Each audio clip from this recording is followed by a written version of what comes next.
Kosaleka télévision. Actualité le actualité. Lelo tomoni na concert bazo listré tout bazo prolonger ba image ya ba musicien congolais tomoni monyango mais le petit polémique qui o ba musicien mosusu ba public ba tie bangote ba listré ba image na bangote. Et ça dit à quoi? Et ça des artistes à l'obaki na ba technicien bo sala boité a ponaki baté singaki ba prolonger tout ba prolonger comment dirais-je ba prolonger image na bango tout ezaki ba sali selon bango sans que mo pe artiste faire école aïba mais eboti polémique Kosaleka télévision. en de pesa ba misu ba lobby que oui faire école à le président azali ingrat dans les façons qui a bossani que Rebo aza pire petit nae mwana nae mais lelo a parvenu kota Anita oli atie comment Kosaleka télévision. tant mutaye ko joa salle to pe mutaye ko beta concert azana ba idée msusu par au ça là c'est vrai état qui artiste qui a préféré te koto bota rideau à noir te bota ya pembe koto ngana lingi bota photo ya boye. Mais attention, ils ont une proposition sous pays de la radio artiste vani mnoko kimia yo zela ko macho beti. Tout ce qu'on festival. Yo ya ne lo nyoloba. Boti la non. Festival yo beti erna yo. Aussi tout ça côté. Yo ya na ba loi na hoté. Tant to juge ka ba tout artiste et tout, photo mécana ko ta la paix. Ah to juge bon pour un problème oyo. Tous les artistes à Saliboué. Mais est-ce que ça y est même tapé ça qui dit là que bah ça la bongo?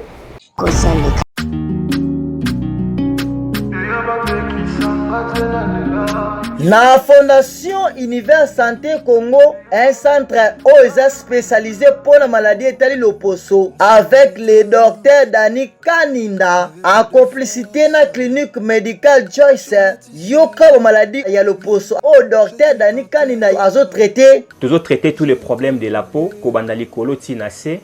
Problème, il y a carcinome, te bengi cancer de peau, même s'il est affecté première couche, deuxième, tout comme troisième couche nayo, et pas nabiso, dans quelques semaines seulement, vous avez la solution. Problème, il y a acné, te bengi bouton, problème à vergeture, te bengi nduta, problème, il y a allergie tout type, même si il y a allergie alimentaire, allergie bactérienne ou allergie na ba cause qu'il faut fouiller et pas nabiso, nous avons la solution. Problème, il y a gal de bengi makwanza, dès que vous venez chez nous, il y a la solution. Problème, il y a excroissance, mboudi. Et ali une chair qui naît sur une autre chair de notre peau. Juste la contour, il y a mis sous nabiso, si les orbites, bah excroissance, soit bengi mboudi, et makape pas yuana, et pas nabiso, nous avons aussi une très meilleure solution pour ces problèmes d'excroissance. Problème, il y a vitiligo, te bengi tache blanche. Le poso a mutu et comme lokola mundele et pas na biso toujours traité pe yango lokola ndundu. Les problèmes au bande konso bakutu na kanango ya problème ya kéloïdes.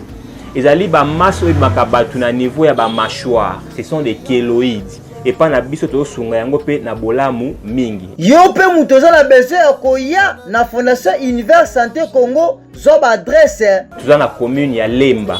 Aujourd'hui, le transport na yo okiti na station Salongo. Vous allez juste en face, il y a Régie des eaux, avenue Vundakama, numéro 5. Ba numéro na biso ya allo ezami balé, oza etando ikewana, beaucoup contacter docteur Nekaninda, c'est moi-même qui prends le téléphone et nous allons parler avec vous. La Fondation Univers Santé Congo avec le docteur Dani Kaninda, solution à maladie et le processus zomi et c'est encore il y a qu'on retrouver bien sur na Kosaleka télévision chaîne OSP Sarabino chaîne oso qui combo et intimidé au boulot quand to kosa mais to kosa raté ce que me kosa ko me la tekene bala moko avec moi Oyo premier ministre de la presse donc on est là toujours na analyse na biso je crois lelo to so la paix moi analyse pas trop mais peut-être en profondeur il y a analyse où ils ont circulé mais avant Kobanda botika ngana profiter na pesa mbote na sponsor émission Oyo parmi les sponsors émission Oyo lui c'est qui c'est Dani Kaninda donc docteur Dani Kainda balobi yimtasi makambo ya poso yimtasi makambo infection ya poso yimtasi makambo matro na mametali est concerné pour ba maladie sur ya poso avec docteur Kainda toko découvrir makambo belé balobi adresse na ezali na Lemba Salongo référence station Salongo en face de régie des eaux avenue Vundakama numéro 5 clinique médicale Joyce. Donc adresse yangwana soko adresse bien tatuka benga biso soit sport ezoleka okozwa ba numéro puis voilà toko peso ba détail ebele. Na pesi mbote encore na maman Christelle Lemba ABC cosmétique. Maman Christelle, maman chérie, na lela maman fort. Et puis ça me doit soutenir la émission oh maman Christelle Lemba ABC cosmétique. Même ma metali po, ma metali taille, on goya munene, on gokonda, on gi au sel la moi taille kanizalaka. Contactez maman Christelle Lemba azawana. Encore na profiter sous na copé sambote na balobi na bongsaka mo lamba. Lui c'est qui Orsila Mundele ma préférée na lela tellement na pesion beauté na pesim beauté na maman GD6 balobi to bossa na maman GD6 asali vente en ligne donc maison d'habillement à hôtel Kabilamba Bakechi les ana biloko tellement belé so contacter sur to peso numéro ya maman GD6 vente en ligne donc voilà na pesim beauté na Docteur Nzaji balobi makamte tali hémorroïde abu pia Docteur Nzaji aotala hémorroïde aotala ba prostate pour na papa donc azo traitement maladie belé bo contacter biso toko pesa ba détail na pesi mbote encore na mon capitaine respect total capitaine Ogi Lokuto na pesi mbote na encore boza tellement ebelé na pesi mbote na Isaac Basile Mongo na pesi mbote na Israël Basile Mongo couleur na pesi mbote na mon papa spirituel lui c'est qui papa prophète en couleur Emmanuel Bumba Yoka Kombo prophète en couleur Emmanuel Bumba na pesi mbote na église Miefa donc na ba salignon so na ba ndemignon sur église Miefa na pesi mbote boza tellement ebelé. Merci beaucoup na ebike toko solo la moi na ba détail tozali na analyse topé actualité zoleka ya conseil à l'ipanda ya président Ferregola les padres Jésus tout le monde qui conseil et betami et l'équipe bien bah tout bazaki apprécié donc voilà sauf que concert et boti mon pépé actualité Glory Jimbo derrière la caméra je crois que Zolanda concert et boti actualité lelo tomoni na concert bazo listré to bazo prolonger ba image ya ba musicien congolais tomoni monyango mais le petit polémique qui o ba musicien mosusu ba public ba tie bangote ba listré ba image na bangote et ça dit à quoi ezande artiste alobaki na ba technicien bosala boyete ponaki bato singaki ba prolonger to ba prolonger comment dirais-je ba prolonger image na bango to ezaki basali selon bango sans que mope artiste faire école aeba mais eboti polémique que bati héritier watana bete que bati reboté rendre pesa bamsu ba lobby que oui faire rigole le président azali ingrat dans les façons qui a bosani que rebo aza pire petit nae mwana nae mais lelo a parvenu kota Anita oli atie comment rebotuloté et boti polémique et ça ba organisateur to ba technicien ba sala qui ba prolonger ba image ya bateau et sengi ya nombre de personnes wana tu sais que faire rigole ande bande ko ponda botia te ça reste à vérifier et puis biso pe ba congolais tous alra beaucoup plus vitesse à koloba pe vitesse à silika faire quoi là musicien faire quoi là musicien bien sûr que oui tant mutaye ko joa salle to pe mutaye ko beta concert azana ba idée msusu pas au pesa là c'est vrai état qu'artiste qui a préféré tes côtés pour ça rideau à noir te à pembe côté on a ligne pour ça photo ya boye mais attention ils ont une proposition sous pays à radio artiste au venu no qui met yo ze la ko macho beti tout ça comme festival yo ya ne lo loba beti là non festival yo beti air na yo aussi tout ça côté yo ya na ba loi na hoté tant to juge à tout artiste et tout photo mécanique au ta la paix tout juge bon pour un problème oyo tout juge artiste à saliboué mais est-ce que ça y est nem tapé ça kinzela que ba ça la bongo c'est ça les problèmes ba spiritas kunapé à reconnaître héritier té à héritier té à casser héritier qui est wapi ba mazoloba je sais pas makamango et boti je m'excuse polémique likolo il y a polémique to éviter pas pervé yo paye bisabiso kaka yo au préféré qui est batia photo ya wata te to organisateur ya concert to ba technicien à concert wana to yebité ya mo des problèmes concert à lipanda et même biso actualité puis na ba sur actualité encore et tu watana bena et fait rigolo là ba wele la kanine parce que to landi je crois l'émission était au salle avant oyo bokane na loba ki to landi Werason le président formateur les rois de la forêt lobby ye asbandi sikoyo na temps conseil la temps na e asalela puis asalela kamesko abaki sous méthode musus tous les musiciens désormais o awuti pa Werason na maison mère o a perdu faut à recadrer o ya yo kana raté faut raison c'est parce que Wera lobby te Wera zaka phénomène les rois de la forêt osa phénomène à lobby na reconnaître na yebi que tous les missions va passer sur na va apporter quelque chose parce que dans moment où on a travaillé na X à côté na pourcentage du temps il pas y a le pourcentage est matière tant notre venait Y même reconnaissance wana na yo comprendre que au fur et à mesure le président oui rakola les sous maïe il n'a pas stratégie matali sous a bouler le mesengi andemi tous les missiles les fabricas les ferregola les robino les tout à datam ta sali 2 jours et pas na tant que déjà qui te petit concert même il a ajouté quelque chose dans l'orchestre tout ces pena et le kwana les rois de la forêt à ça vraiment en tout cas to la muki to ka suna ba gaulois séparation et l'aura tendance ma sœur en tout cas avec beaucoup de respect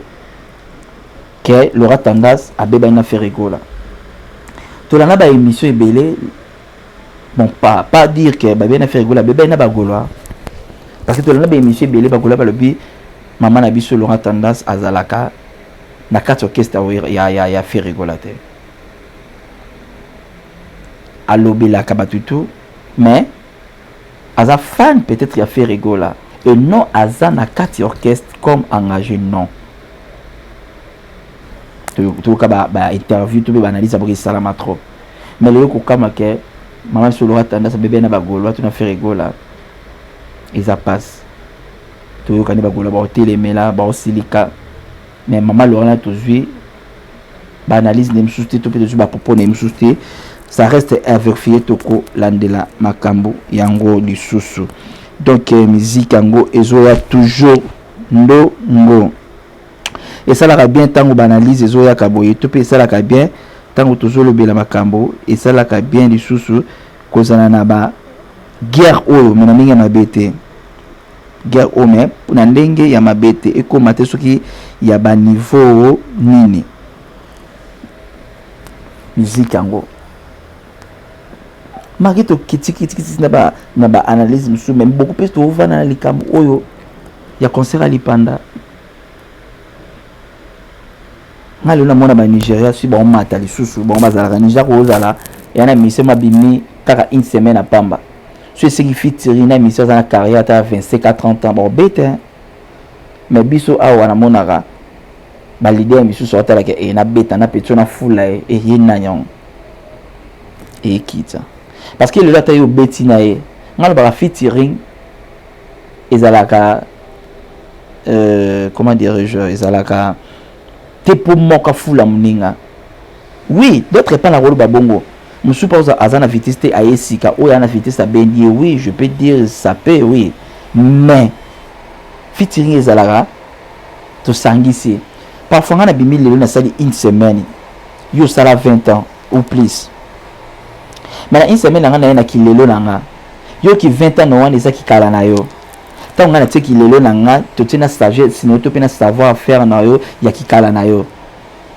Bafan nanga disent, eh, ki ngani X abetina Y. Yo bafan na yo 50 ya Y. Si tu as 50, n'a pas 10, n'a pas 60. Bien sûr, il faut la mninga, mais attention. Un mot pour la rôle il faut la mninga, il faut les saccader personnes. Trop de rando. Ce que rando na biso pe comme mabé parce que comme même ko bloquer ba visa, ko bloquer ba marché. Pour ne pas correct, am juste à contacter artiste na passe. À loki mo kabina na besoin X XP ya mboka na e. Mais X on a été nan non a été et ne occupé na visa bu été et ba konza finga bine bu finir visa et nous soupe comme pays ya menace to kutani pe c'est exact to côté c'est la musique oui concurrence sur les alaka même na ba joueur même na musique même na ba c'est ça mabe et comme mabe besoin idée et comme à quitter côté. Donc c'est un peu ça. Et ça juste conseil d'embaucher encore ming dans les grands caméramans dans la gloire du Bongo. Donc voilà. Et comme à ma baie. Ba fan tout peut babonner sur la télévision. Et comme à ma baie. Ba rendre zoya et ça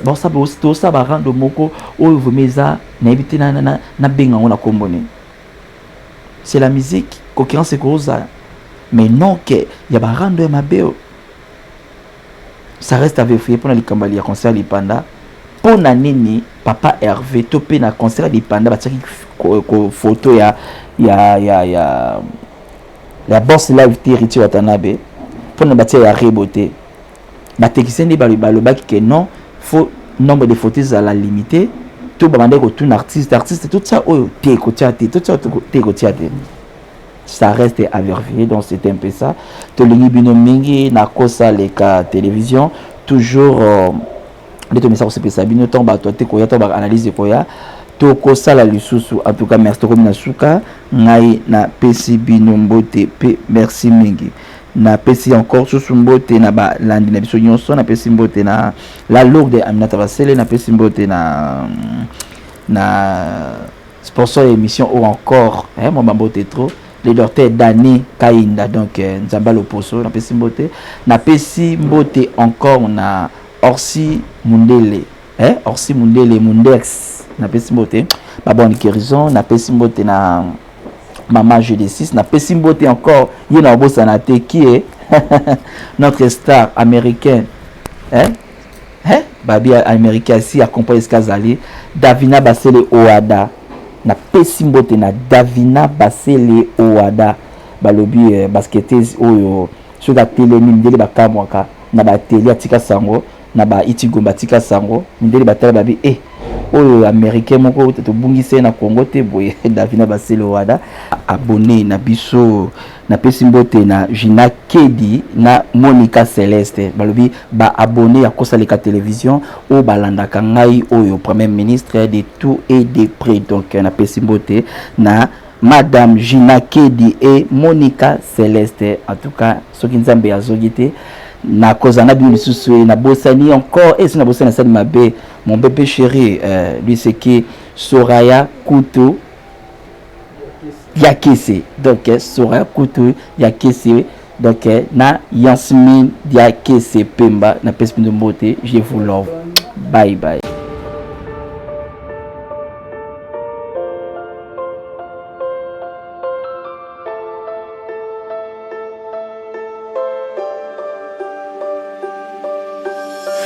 The stars in your eyes always keep